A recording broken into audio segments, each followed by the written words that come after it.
You are not just another hustling salesperson. You are the expert, the resource, the valuable partner for your clients. And how you grow your business should reflect how your clients see you.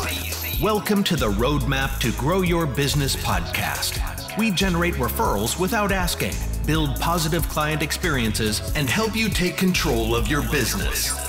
Here's your charmingly sarcastic host, Stacey Brown Randall.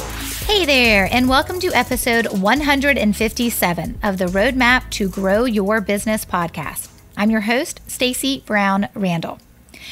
As we've been going through this client experience series on the podcast that started back at episode 151, if you've got questions, I've been encouraging for you to jump into our Referrals Without Asking Facebook group and ask your questions. But I'm also going to dedicate an upcoming episode 160, for any questions you have specific to the client experience. So please, please, please go ahead and email me those questions or post them in the Facebook group. I'll, of course, answer your questions in the Facebook group, so you're not waiting around for episode 160.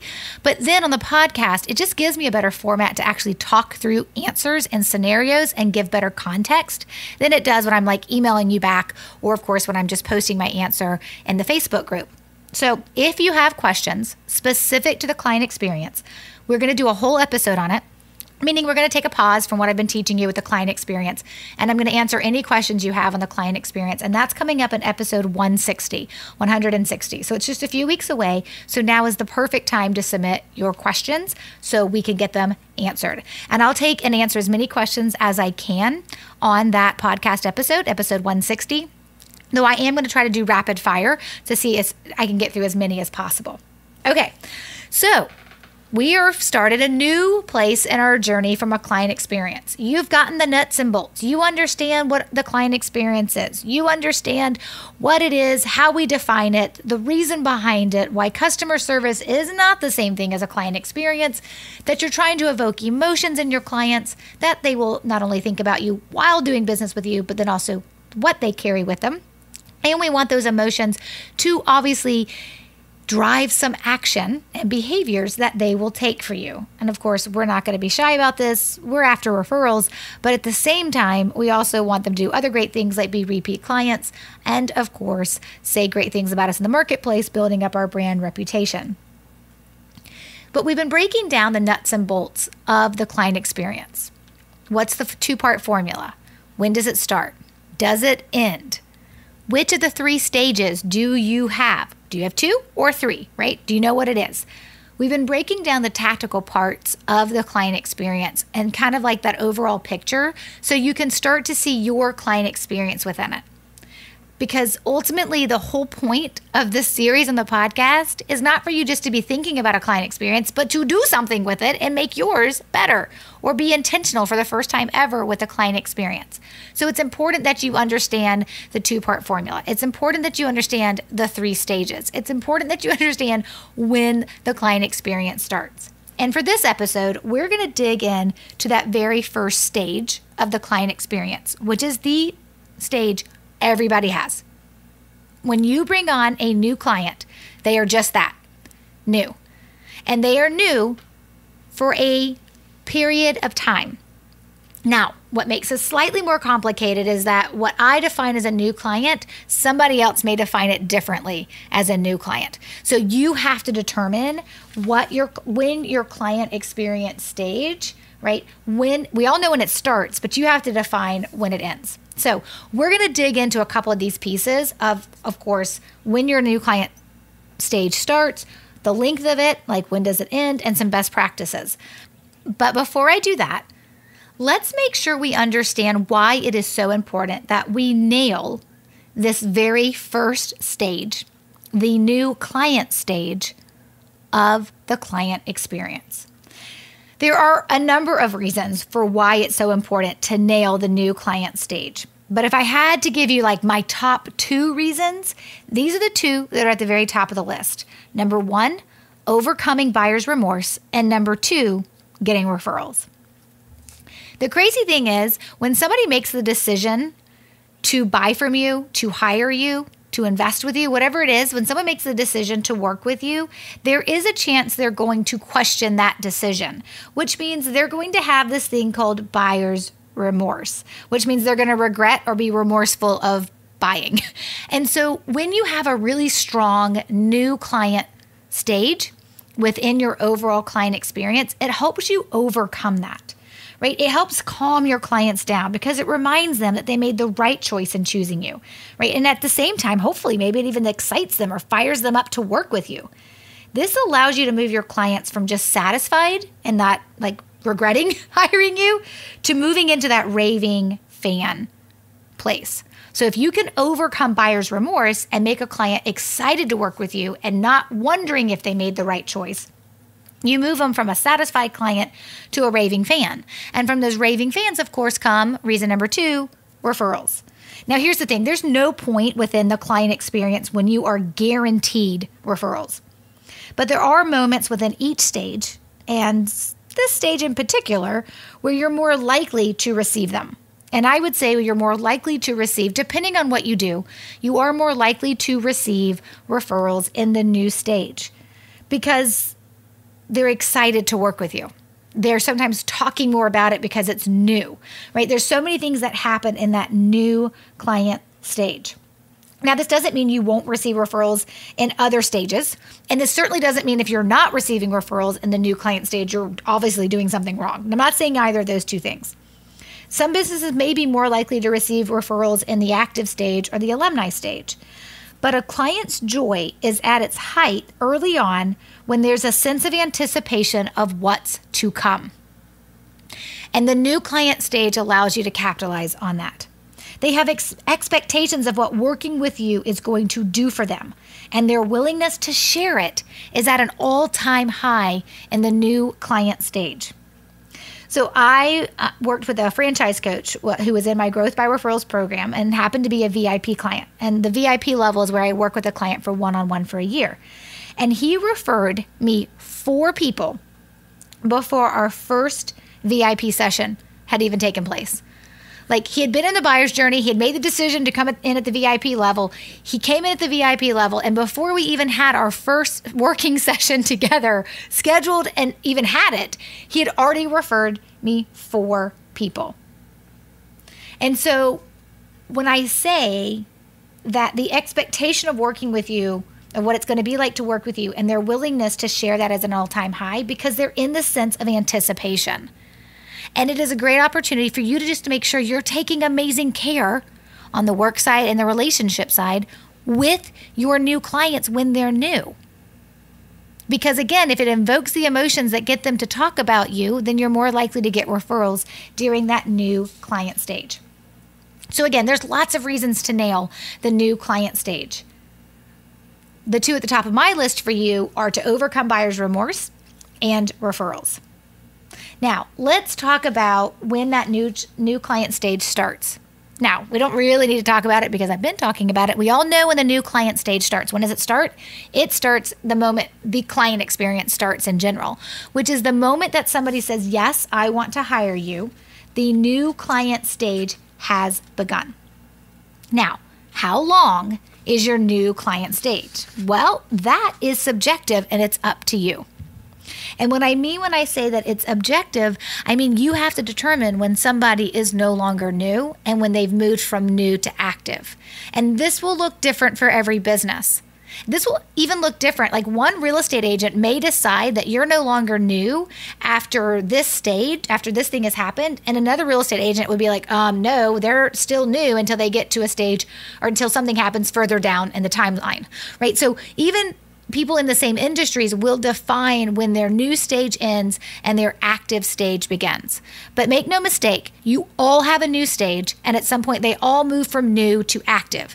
How fast or how slow they move through the new stage is actually dictated by you. But I do think you should start thinking about what that endpoint would be of the new stage. One way I like to describe it is it's like when the newness wears off. Like, they're just not new anymore. So when I used to be a one-on-one productivity and business coach, I used to say that the new client stage for me, when I was a business and productivity coach, was that once they said yes to working with me, the new stage began. And it ended after we had their very first coaching session. So by the time their second coaching session rolled around, because I typically coach twice a month, by the time their second coaching session rolled around, they were now in the active stage. That's just when I did it. You may decide, if you're a business and coach or a parenting coach or any type of coach or consultant, you may decide that it's after the first 2 months and you have to get through 4 sessions together or 2 work sessions together, whatever it is. You get to decide, when is the new client stage done. The new client stage starts parallel at the same time the client experience starts. And that's the moment they say yes to working with you. And then you're going to kick off, right, a series of work and relationship building touch points in that new client stage. And the reason why, again, we want to get that right with not just the work that we do, but the relationship we build, is to overcome buyer's remorse and to be able to start generating more referrals. But again, there's not a right or wrong answer to how long your new client stage will last. But I do suggest that you make some considerations that the new client stage has a tighter time frame than any other stage. So the new client stage is typically going to be the shortest of all the stages. So if you know that someone works with you for 6 months, then maybe the new stage is the first 30 or 60 days. And the other 4 months is when they're in the active stage, and then they're done and they move into alumni. And they could be alumni, right, technically, I guess, forever. So the new stage is typically more compact. It has a tighter time frame. It start and stops happens the quickest amongst any of the other stages. So if it helps you to think about when your new client stage should end, think about, well, how long will they be inactive? And at what point do they move to alumni? Or if you don't have an endpoint to your active stage and your active stage is indefinite, then you can think about your new client stage of, like, maybe it's the first go round of the work you're going to do for them on a monthly or a yearly basis at that point.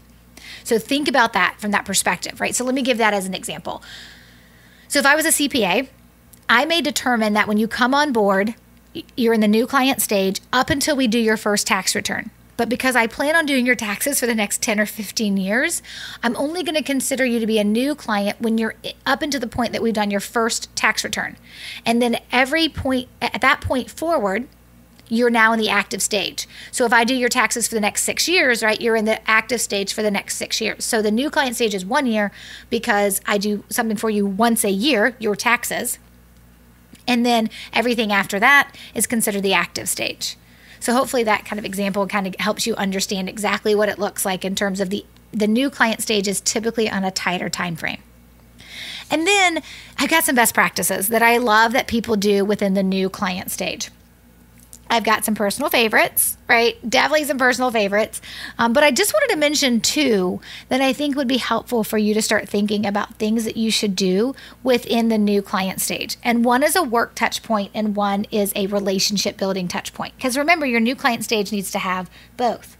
Now, I already know the question that you're probably thinking right now in your head, right? You're probably thinking, well, how many of my touch points should be relationship based versus how many of my touch points should be work-based in that new client stage? I get it. I think everybody wants to know that answer. And it really actually depends. I mean, how I would define that and answer that question for you is it's truly, truly situational, depending on what you do. But typically, what I tell folks to consider when you're thinking about those touch points is 20 to 30% of your touch points will be relationship based versus the other percentage that will be actually work based. So, right, if you're thinking about it from that perspective. Now, it may be different. You may be more 50-50, right? You may be less. It just kind of depends. But when you're thinking about the percentage of your touch points that should be relationship-based versus work-based, right, typically that 20 to 30% is a good aim. I mean, you don't want to be overdoing it, right, with the relationship-building touch points because then it gets a little weird. Okay, but again, best practices. One that's on a work touch point side, and one that is on a relationship side. There are more that I like to teach that obviously we'll be covering in the book that'll be coming out who knows when. I don't have a date for you yet. And of course that we have certainly teach in the Sticky Client Experience program as well. But here's what I want you guys to think about from these 2 ones that are my favorite. Number 1 is a client intake form. There is no better time to learn about your clients and gather necessary information than when they are coming on board as a new client, right? Typically, nothing in your process feels weird or out of place when you request it up front or at the beginning because they don't know any different.